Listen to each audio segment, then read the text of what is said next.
မင်္ဂလာပါကောင်လေးတို့ရေဒီနေ့ငါတို့ပြားအိမ်ကိုတွားလက်ကြမယ်ဟုတ်ကဲ့တွားကြရအောင်ကျွန်တော်တကိုက်လောက်စားလို့ရှာလား မရဘူးဒါသူ့များအိမ်မင်းဒီလိုစားလို့မရဘူး ဟေးကောင်း ညီလေးမလုံနဲ့ကောင် ကြည့်ပါဟုတ်အကို ဒီလူကိုကြည့်ပါဟုတ်မြောက်နဲ့တူတယ်မဟုတ်လား ဟုတ်တယ်ဝါသူ့ကိုကြည့်ပါဟုတ် တကယ်မြောက်နဲ့အတူတူပဲ ဒါလေးနှင်းစားလို့ရတယ် နဲ့မြည်ကြိုက်မယ်တကယ်ကောင်းတာပဲစားကြရအောင်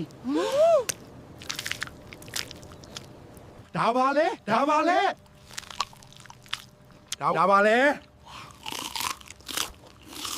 ဒါပြားရင်ကြက်သားကြောလို့ခေါ်တယ်ဟုတ်လား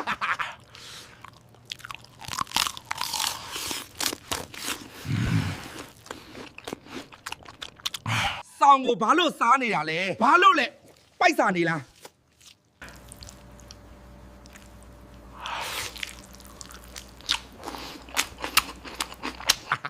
အိုးအရန်ကောင်းတယ် ရှက်မိုက်တယ်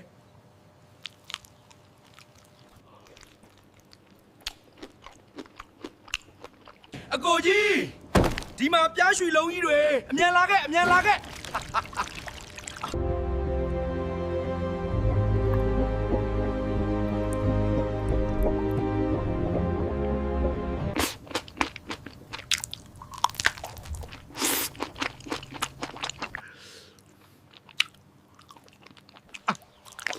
အိုးအရန်ကောင်းလိုက်တာ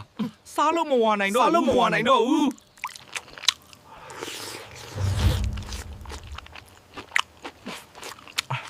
အားလုံးပဲနှုတ်ဆက်ပါတယ်ခန္ဓာလေးအိတ်တော့မယ် like နဲ့ follow လုပ်ဖို့မမေ့ပါနဲ့နော်နားလည်လား